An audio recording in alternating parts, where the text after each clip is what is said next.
Hoje, no encontro de ideias pedagógicas, temos a presença do professor Marcus Davi Milpointner, professor de Biologia formado pela Universidade Mackenzie.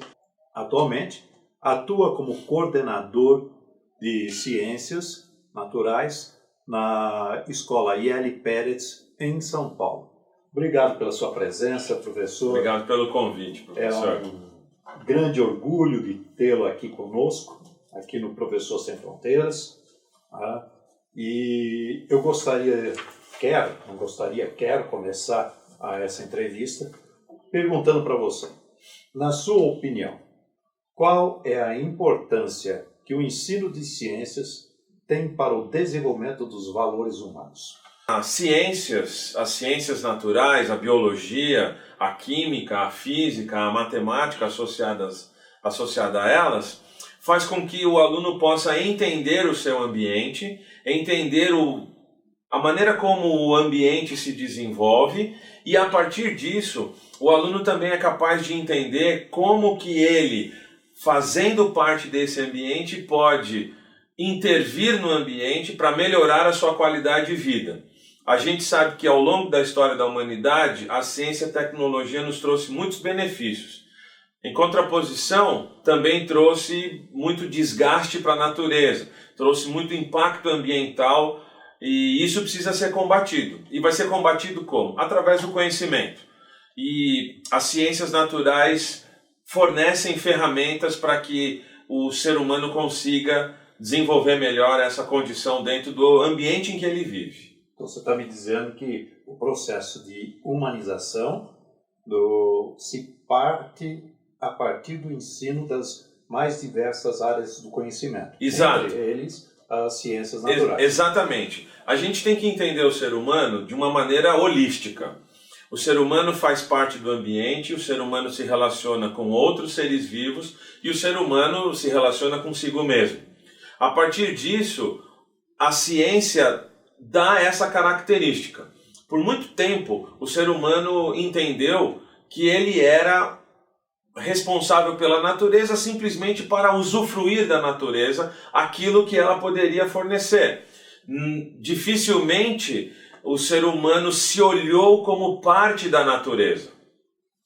Então, os conteúdos de ciências naturais têm essa finalidade de fazer o aluno entender o mundo, mas entender o mundo como ele participante do mundo, e não apenas para tirar os benefícios que a natureza pode fornecer para eles, porque esses benefícios são limitados. Deixa eu fazer uma pergunta. Como é que uma aula de ciências pode desenvolver uma postura ética? Então, esse é um assunto bastante importante nos conteúdos que a gente desenvolve na sala de aula. Quando a gente fala de ética, a gente está falando num conjunto de valores que o ser humano utiliza para tomar as decisões que ele precisa. Numa aula de ciências, por exemplo, numa aula de laboratório, nós podemos criar, numa escala menor, um ecossistema e fazer o aluno entender como que esse ecossistema se desenvolve e que impactos esse ecossistema pode sofrer por causa da ação humana. Por exemplo, nós pegamos um aquário e colocamos ali terra, colocamos ali uma muda de planta, fornecemos um espaço para água e colocamos alguns animais de jardim nesse ambiente. Tatu-bola. Isso. Por exemplo, tatu-bola, formiga, podemos colocar borboletas, podemos colocar pequenos grilos, insetos de maneira geral, e podemos colocar minhocas também. Esse ambiente, ele acaba sendo autossustentável. Por quê? Porque a planta vai absorver a claridade do dia e vai desenvolver a sua fotossíntese. Ao desenvolver a fotossíntese, ela vai produzir oxigênio, que vai ser usado por esses animais na sua respiração. Esses animais, ao respirarem, vão produzir gás carbônico. Esse gás carbônico vai ser usado na fotossíntese da planta. O ambiente tem água, essa água vai evaporar, essa água pode estar no solo, de maneira que a planta também vai utilizar essa água para fazer a fotossíntese. De maneira que esse ambiente vai estar em equilíbrio com todas as possibilidades daqueles seres vivos, dos animais, sobreviverem nesse ambiente com a planta. A grande questão é, nós podemos tirar esse equilíbrio. O ser humano pode desequilibrar o ambiente. Uma das coisas é o excesso de gás carbônico que pode acontecer. Então, a gente pode fazer com que o ar entre nesse ambiente, aumentando a quantidade de gás carbônico nesse ambiente. O que isso vai causar? Efeito estufa. Aquele ambiente vai ficar mais quente por causa do acúmulo de gás carbônico. Você está me dizendo que você planeja um terrário. Sim. Tá? E esse terrário estaria hermeticamente fechado. Perfeito. Tá? E no seu desenvolvimento dos organismos que estão dentro desse terrário, você faria uma interferência, você iria interferir no ambiente colocando mais gás carbônico. Por exemplo, poderíamos colocar mais gás carbônico, poderíamos interferir aumentando a luminosidade nesse ambiente, e ao aumentar a luminosidade nós também aumentaríamos o calor nesse ambiente. Mas aí você não provoca a morte dos organismos? Isso pode acontecer. Daí é que vem a importância desse tipo de aula. Daí é que vem a importância da ética no trato com o ambiente. Quando o aluno começar a perceber que esse ambiente vai estar mais quente, que esse ambiente vai ter pouca água, o aluno é convidado a intervir nesse ambiente.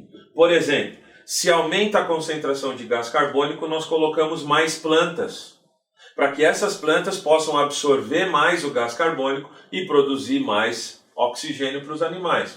Então, os alunos vão vendo o desenvolvimento desse ecossistema ao longo de um período determinado de tempo e vão percebendo as alterações que vão sendo feitas nesse ambiente por causa de uma ação antrópica deletéria no ambiente. E aí, o aluno é convidado a pensar, ou melhor, a repensar a sua atuação no ambiente em que ele vive. Quando você faz com que os alunos desenvolvam a capacidade de observar, esses dados, então temperatura, umidade, isso daí você provoca um registro? Sim. Vai anotando registro? Sim. Os alunos, ao observarem o ambiente, eles vão tentar descrever o ambiente na sua melhor maneira possível.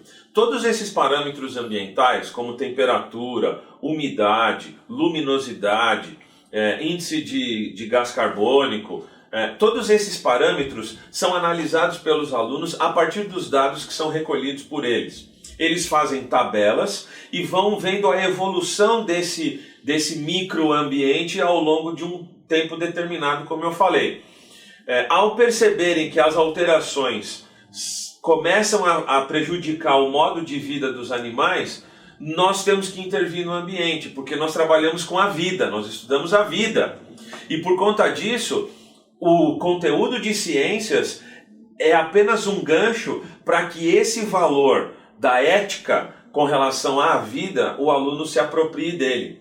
Quando nós estudamos biologia, nós estudamos como a vida se desenvolve. E o juramento de todo biólogo é trabalhar em benefício da vida, em prol da vida, para que a vida seja preservada.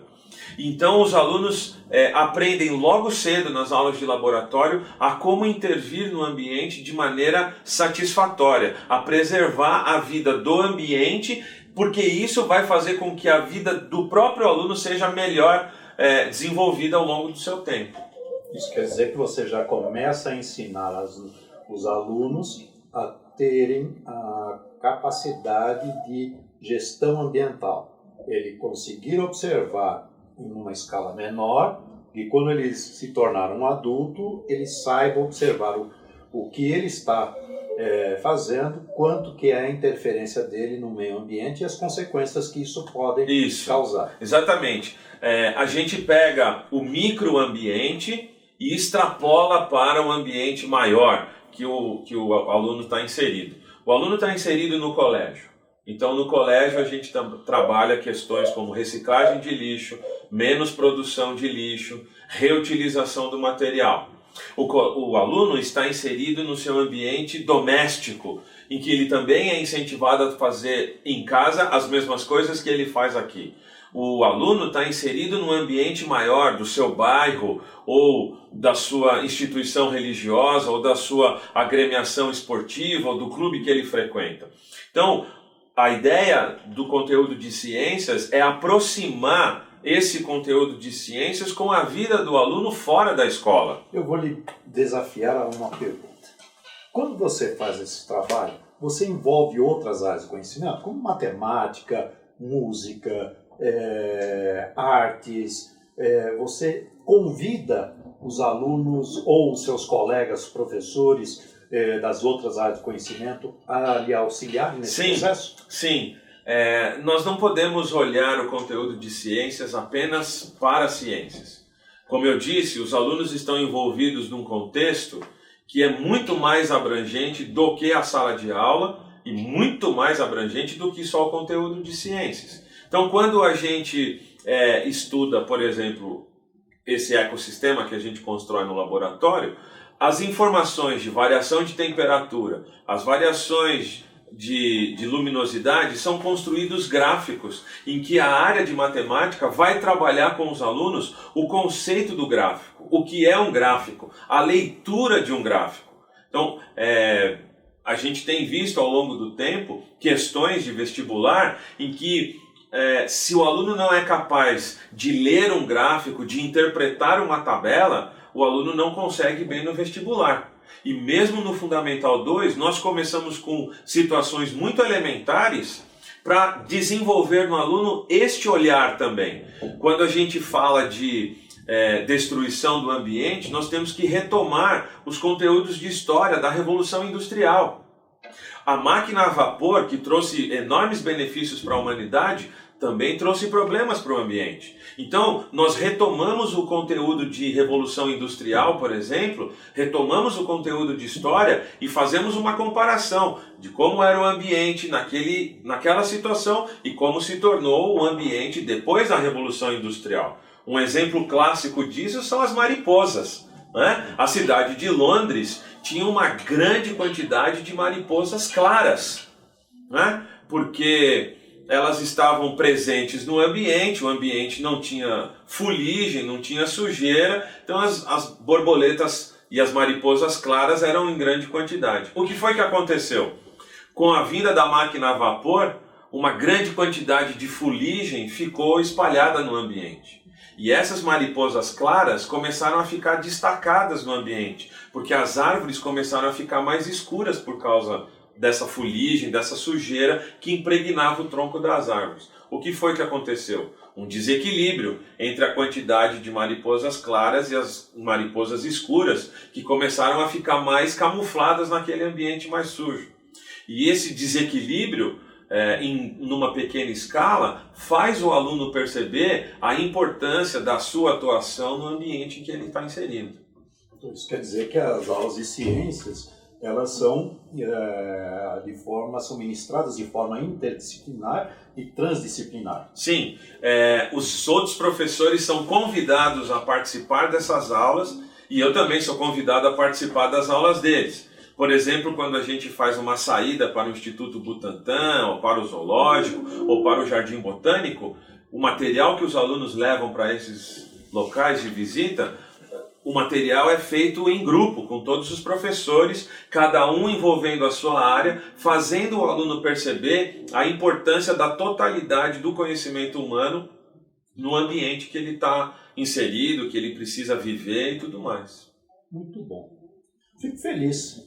Eu, como professor de biologia e colega, um grande amigo seu de muitos anos, né? E é um prazer ouvi-lo narrar como é que você procede hoje nas suas aulas de ciências. E ainda mais quando você integra as outras áreas do conhecimento. Obrigado, professor Marcos.